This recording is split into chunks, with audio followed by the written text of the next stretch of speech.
Picture this: a massive granite boulder smashes into a castle wall, crushing a defender instantly into a spray of dust and blood, yet you do not hear the scream. You only hear the polite, rhythmic clinking of wine goblets and the rustle of silk. You are standing inside a luxury timber cabin, looking through a custom-built glass window, a technological marvel for the year 1304. Sitting next to you is Queen Margaret, watching the carnage unfold as if it were a puppet show at a country fair. This is the siege of Stirling Castle. King Edward I, the terrifying Longshanks, didn't just bring an army to kill his enemies. He built a private theater box so his wife could enjoy the view. While the men inside the fortress ate their own boots to survive, the English court turned their suffering into lunchtime entertainment. This single, chilling detail reveals the true nature of the man they called the Hammer of the Scots. He didn't just want a victory. He wanted a performance, and he was willing to reject a surrender just to ensure the show went on until the final curtain fell. April 1304 marked the death knell of Scottish independence, or so it seemed. The rest of the nation had already fallen, the great lords had surrendered, and the rebellion lay in ashes, leaving only Stirling Castle as a jagged tooth of basalt jutting out of the earth to block the path to the Highlands. Inside, Sir William Oliphant and a skeleton crew of 30 men locked the gates and dared the King of England to come and get them. Edward answered not with a knock, but with an avalanche. He mobilized 12 armies, swarming the valley with thousands of engineers, miners, and carpenters who turned the green fields into a muddy industrial complex of war. They dragged siege engines the size of houses through the muck and floated supplies up the River Forth on a fleet of barges. At 65, Edward should have been ruling from a throne room, but instead, he rode the trench lines, a terrifying figure possessed by a cold, efficient rage. When a Scottish crossbow bolt struck his saddle, he didn't flinch. When another pierced his leg armor, he pulled it out, mounted his horse, and rode closer to the walls, shouting for his engineers to strip the lead off nearby church roofs to weigh down their catapults, sacrificing the sanctity of God for the destruction of his enemies. To understand the carnage at Stirling, you must understand the man commanding it. Edward Longshanks was a giant, standing 6'2" in an era when the average man barely scraped 5.5 feet. Even ravaged by dysentery and old wounds, he cast a shadow that terrified his own generals. However, his true power did not come from his height or his sword arm, but from his obsession with the law. Edward did not view himself as an invader. In his mind, he was a landlord dealing with unruly tenants. When the Scots eventually resisted, Edward didn't see it as a war between nations, but as a breach of contract and high treason. This legalistic framework made him infinitely more dangerous than a simple conqueror because a conqueror might show mercy to a brave enemy, but a judge shows no mercy to a criminal. The camp outside Stirling Castle reflected this terrifying order. It wasn't just a military bivouac, but a mobile capital where royal clerks sat in tents nearby, scratching out writs and judgments on parchment, keeping the machinery of England running without a pause while trebuchets pounded the walls. Inside those walls, the world shrank to stone, sky, and silence. While Edward's camp bustled with the noise of an industrial city, the garrison at Stirling existed in a claustrophobic twilight. Sir William Oliphant stood on the battlements looking down at a spectacle that defied belief. Historical records paint a picture of absurdity. Oliphant did not command a legion, or even a full regiment, but led a ragtag group of 30 knights and men-at-arms. Even counting the porters, cooks, and a monk or two, the total human population inside the castle was barely enough to fill a modern bus.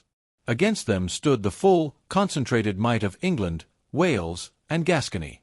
Oliphant was a man of the old breed who viewed an oath not as a political maneuver, but as the architecture of his soul. He would not break it, even if the man he swore it to had long since lost the power to save him. The tragedy of the Stirling garrison was their ignorance. They fought because they believed help was coming, unaware that the Scottish nobles were currently dining with Edward, perhaps even advising him on how best to crack Stirling's defenses. Conditions inside deteriorated with terrifying speed as the food stores of salted beef and dried peas dwindled and the water in the wells grew stagnant. Yet, the psychological toll was heavier than the hunger. The English army surrounded the castle with thousands of campfires, creating a ring of light that turned the night sky orange, while the sounds of hammering and singing drifted up to the silent ramparts. Edward sent heralds to the gate offering terms, promising them their lives if they came out now. Oliphant walked to the gate not to open it, but to deliver a message of impeccable chivalric logic.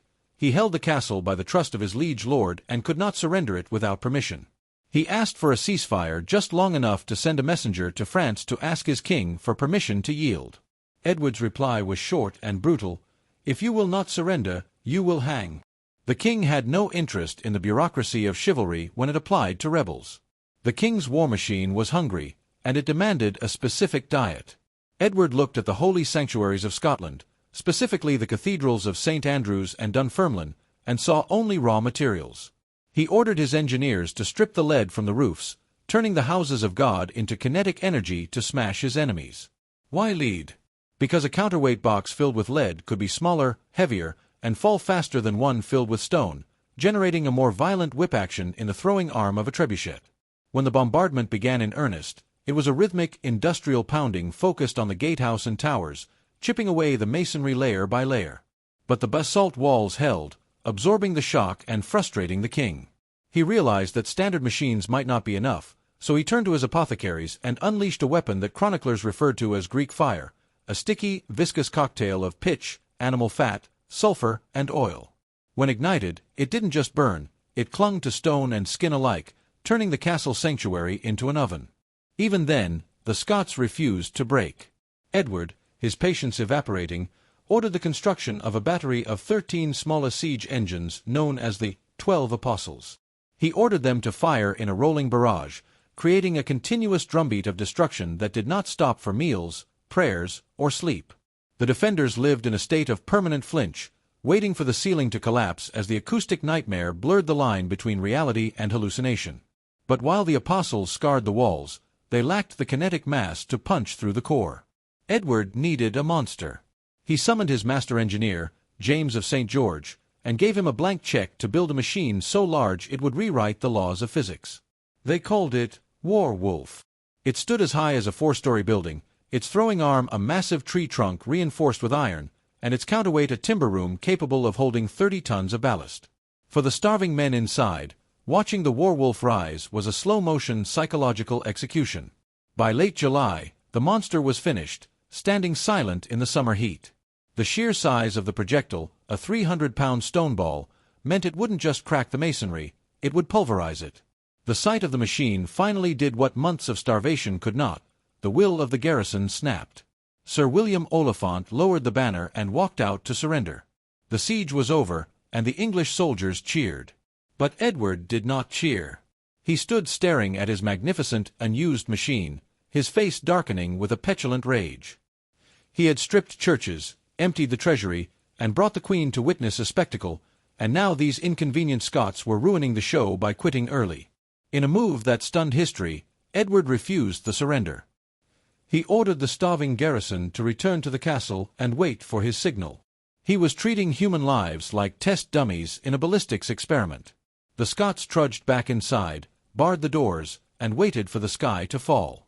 Edward gave the nod, the massive counterweight dropped, and the War Wolf roared. The impact was an explosion that shook the earth like an earthquake, punching through the outer defenses and shattering the internal structures in a cloud of pulverized granite.